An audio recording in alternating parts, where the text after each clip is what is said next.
After making a name for itself in phone manufacturing, Xiaomi decided to dive into the world of electric vehicles. Because building a reliable car is obviously just a bigger version of building a phone, right? Turns out, they seem to have lost their way. Xiaomi entered the EV market with the SU7 sedan in March 2024, followed by the YU7 luxury SUV in May 2025. Here is what Xiaomi claimed the SU7 and YU7 would deliver. Xiaomi promised high performance, and the SU7 Ultra delivered 1,548 horsepower, hitting 0 to 100 km per hour in 2.72 seconds. The U7 Max wasn't far behind, with 681 horsepower and a 3.2-second sprint. They claimed up to 830 kilometers for the SU7 and 135 kilometers for the U7. And for a cherry on top, the U7 could magically gain 620 kilometers in just 15 minutes of charging. Autonomous driving? They promised you could just kick back and let the car do all the work. The SU7 started at a cool $30,000, with the U7 undercutting premium rivals at around $34,500. With all these bold claims, Xiaomi was positioning the SU7 and U7 as the future of the EV market. But not all of them quite delivered. On March 29, 2025, tragedy struck on the Dezhou-Shangrao Expressway in Anhui, China.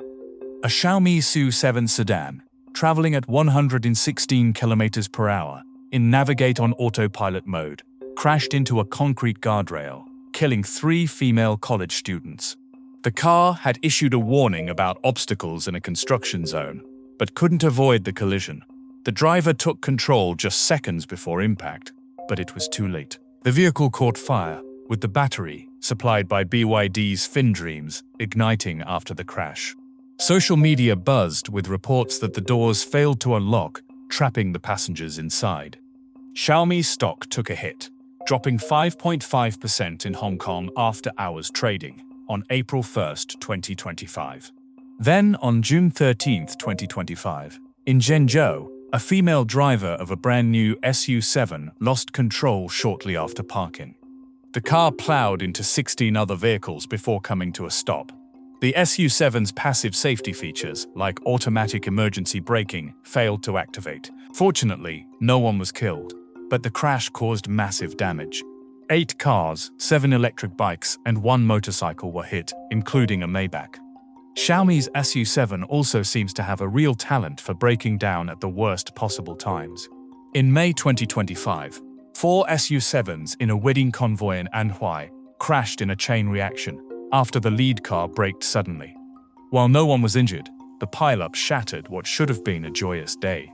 Then a year earlier, in May 2024, an SU7 in Xianmen, Fushan, broke down after just 39 kilometers due to a drive system failure, leaving a family stranded. The incident quickly went viral on social media. After ruining big moments on the road, in May 2025, the SU7 Ultra was facing significant backlash.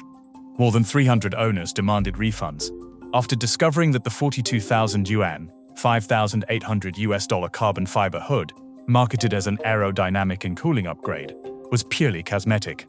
To make matters worse, a software update reduced the Ultra's power from 1,338 kilowatts to 662 kilowatts and delayed launch control for 60 seconds to prevent drag racing, leaving buyers furious. SU7 orders plummeted 55% in April 2025 to just 36,000 units. As if that wasn't bad enough, the SU7 ranked dead last in the China Automobile Quality Network's Q1 2025 survey, scoring a shocking 239 penalty points, 56 points above the average, due to high defect risks and mounting customer complaints. Just as the SU7's problems continued to mount, Xiaomi's hopes shifted to their newly launched YU7 in May 25. But, unfortunately, the YU7 quickly found itself caught up in its own set of failures. The launch of the U7 in May 2025 was nothing short of a frenzy, with 240,000 orders pouring in within the first 18 hours, according to Reuters. But what should have been a triumph quickly spiraled into chaos. Scalpers hijacked the pre-order process, reselling them on platforms like Shein and exposing customers' personal information, ages, genders, and all. To make matters worse, delivery delays skyrocketed to a staggering 38 to 60 weeks, leaving buyers stuck with non-refundable 5,000 yuan deposits, equivalent to $700. These past few days, I've just been feeling so frustrated, thinking that I might have to wait an entire year to get my Xiaomi car. Does anyone, maybe someone who knows more about this stuff, understand why Tesla only charges a 1,000 won, $140 deposit, and you can get that refunded anytime without affecting your car delivery? Like, if you decide not to cancel, you can just go pick up your car, no strings attached. But with Xiaomi, when you place the order, it says something like delivery expected to start in early August. Yet after locking in the order, the actual wait turns out to be 5 months, or even 10 months. Who can accept that? Think about it. By the time a year passes, the car might already be considered an old model. Furious, over 400 complaints flooded Sina's Black Cat platform, with customers accusing Xiaomi of misleading them about delivery timelines. But that was just a beginning. In May 2025, a brand new YU7 failed to even leave the dealership lot. The frustrated owner captured the moment in a video that quickly went viral. Everyone, I just got the Xiaomi YU7 today, but I'm honestly not happy with it. As soon as I drove off, the car started having issues. Every time I exited, it began moving on its own. Even though I wasn't in the driver's seat, I'm really frustrated. Does anyone know if this is a hardware issue with Xiaomi or a software glitch? I'm stressed out because I haven't even left the dealership yet, and this is already happening. By July, the YU7 was facing serious tech criticism. Xiaomi had opted for a consumer-grade Qualcomm Snapdragon 8 Gen 3 chip for its cockpit system, instead of an automotive-grade one. Li Fenggang, Executive Deputy General Manager of FAW Volkswagen Audi Sales, allegedly mocked Xiaomi in this video. Some designers believe that consumer-grade chips offer stronger computing power and sufficient security. So why doesn't the Audi brand use them?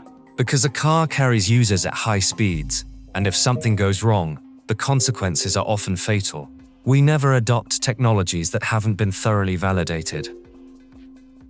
He also explained that consumer chips, built for conditions between 32 and 158 degrees Fahrenheit and lasting 3 to 5 years, were no match for automotive chips, which can endure extreme temperatures, -40 to 257 degrees Fahrenheit, and last 10 to 15 years.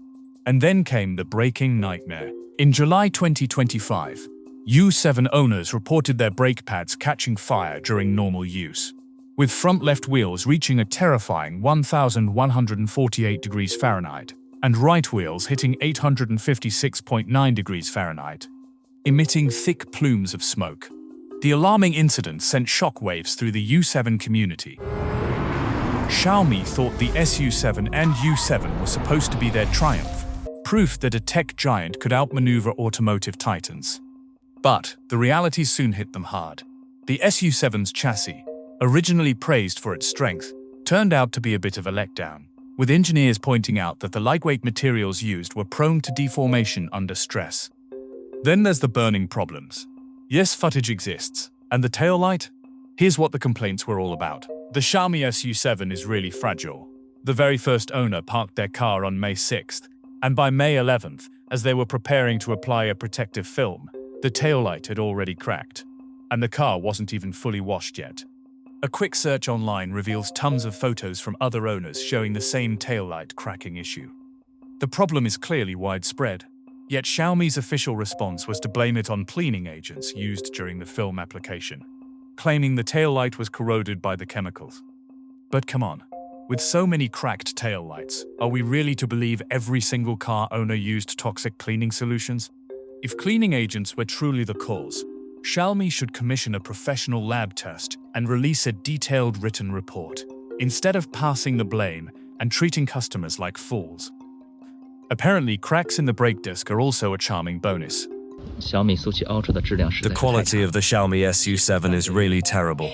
Just 3 months after delivery, the brake disc has already developed cracks. Anyone who knows cars understands what this means.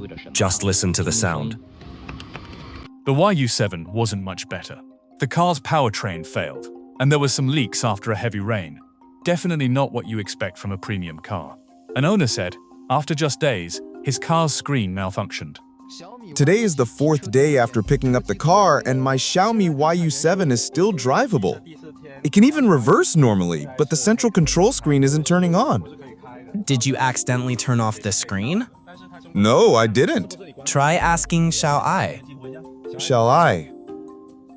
What's even more entertaining, the car's wheels constantly veered right on their own. This is getting ridiculous. Why am I so disappointed or uninterested in Xiaomi YU7?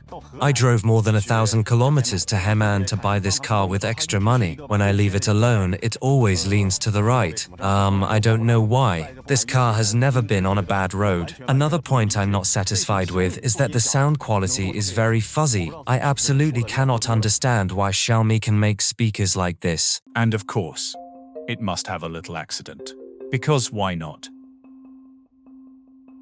Experts weren't impressed with the YU7's design either. Tule, founder and managing director of Sino Auto Insights, couldn't resist poking fun at its appearance, saying, "If you squint, it kind of looks like that Ferrari SUV, the Ferrari Puro Sangue." This further fuels the notion that Xiaomi's design lacked originality and was more about copying than creating something new.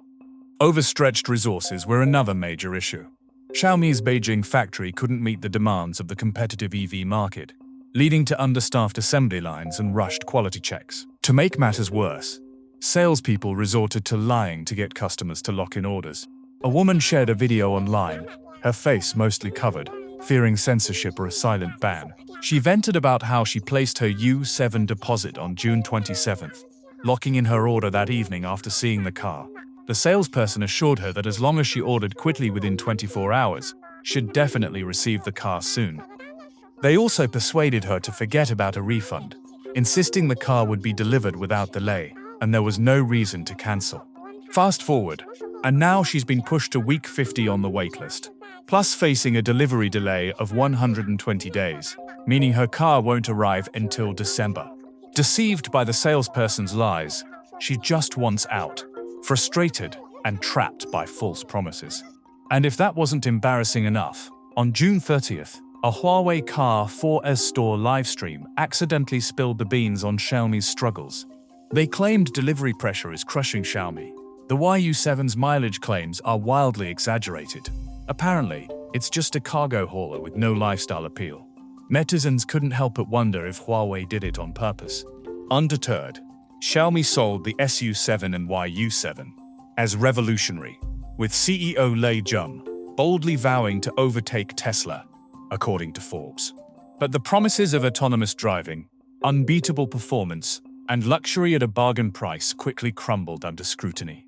These engineering and delivery issues are exactly why experts like Tule predict Xiaomi will soon face a buzzsaw of competition. On the company's market viability, Tule wasn't optimistic. They'll need to broaden their product portfolio and look internationally for sales growth because they're about to run into fierce competition in China.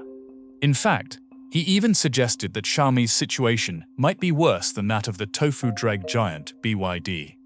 Sam Abuel-Samid, vice president of market research at Telemetry, was similarly doubtful. If they can prove to consumers that their vehicles are safe, they may well do fine. Xiaomi's 2025 brand registration numbers weren't much to brag about either. Ranked 7th on the chart, Xiaomi registered just 6,680 vehicles. In the first 2 weeks of July, they only registered 11,570 vehicles in China, far behind BYD's 48,780 and Tesla's 12,270. It was hard to ignore how Xiaomi's numbers paled in comparison.